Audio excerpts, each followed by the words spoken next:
Hi there everyone.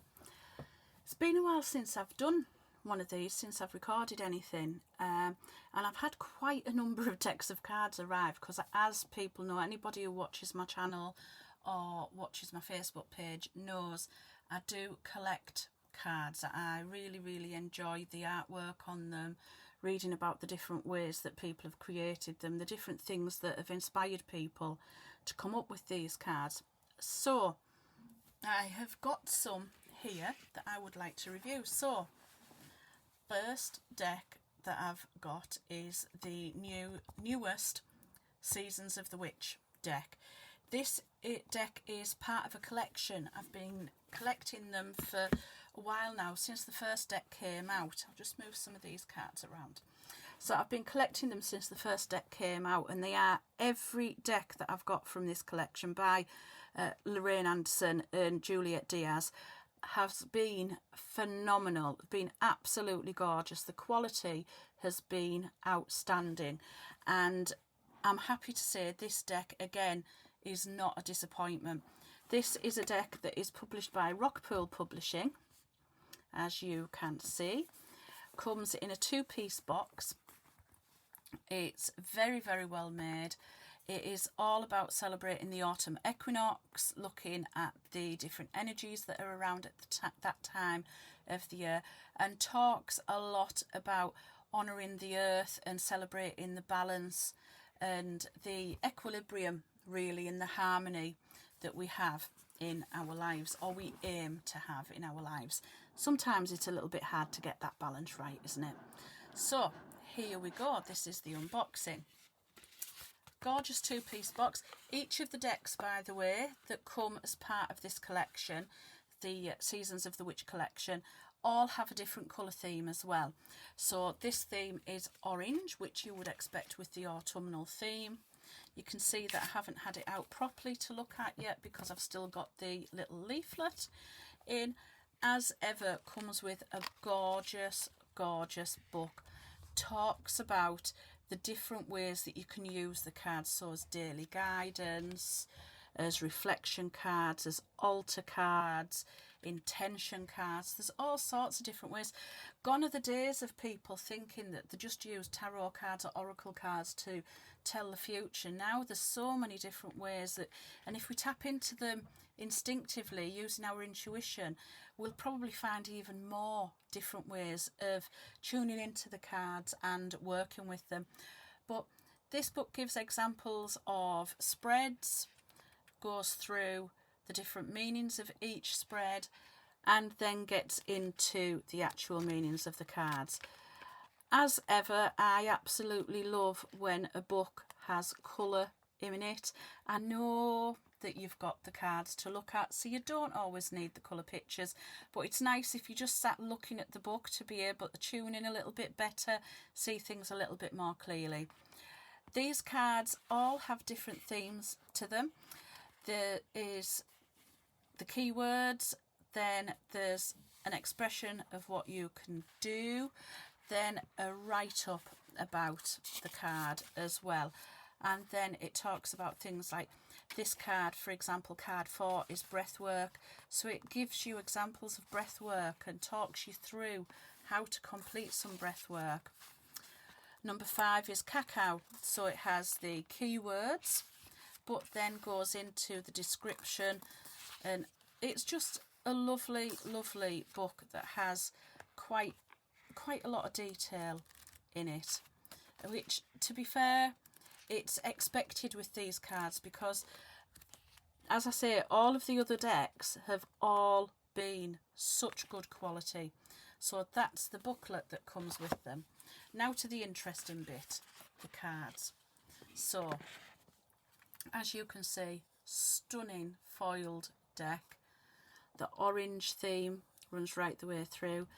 Very glossy cards. I love these because they have the ravens on, and they are yet again a really good quality cardstock. So they're thick enough to be usable, but not so thick that they're difficult to handle. There's 44 cards in this deck, and they are a nice size. So if you put them on my hand, you can see they are a decent size. They do shuffle, or I imagine they will shuffle very well. I'm not going to shuffle them until I've gone through the deck. So these are the things that you really want to see. So let's go through these cards one at a time. Apothecary Cabinet. Anybody who's got any of the other decks as well will know that the imagery is strikingly similar to the other decks, but also different. So the images don't repeat. They are very much done in the same style by the same artist, but they aren't in any way, shape or form a repeat of the other decks. There are cards that have a lot of symbolism in them, a lot of meaning, a lot of depth, so that you can, for example, with this crow card, you could be drawn to the crows, you could be drawn to the skull, you could be drawn to the apples that are there that have eyes in them. There's so many different things that you could be drawn to.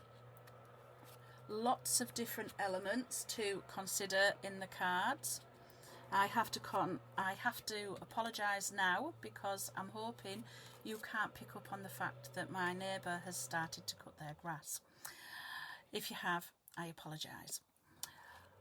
But beautiful theme, and it does very much link into that autumnal feel with the oranges and the darker colours, the browns and everything. It's lovely. I love that one, Kitchen Witchery. That's very much me. I'm very much into my kitchen witchery. And the nice thing I think about these cards is there's so much in the imagery.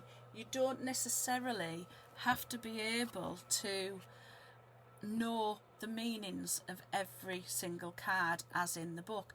You can look at them and you can pick up on things intuitively.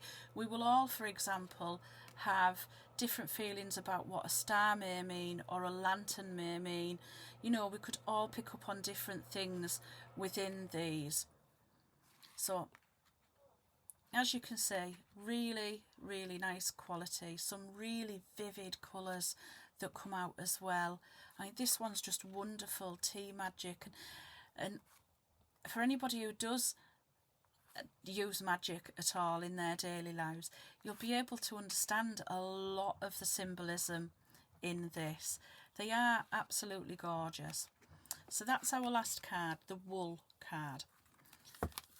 A stunning deck, like I said, very, very shiny. I shall give them a shuffle. I'm very conscious that my camera seems to be lagging a little bit today. Seems to be getting a bit funny. So, yeah. Shuffle, absolutely amazingly. Fan out, not a problem at all. So, for those who are interested in all things witchy woo, all things oracle cards, I would definitely recommend these Seasons of the Witch cards.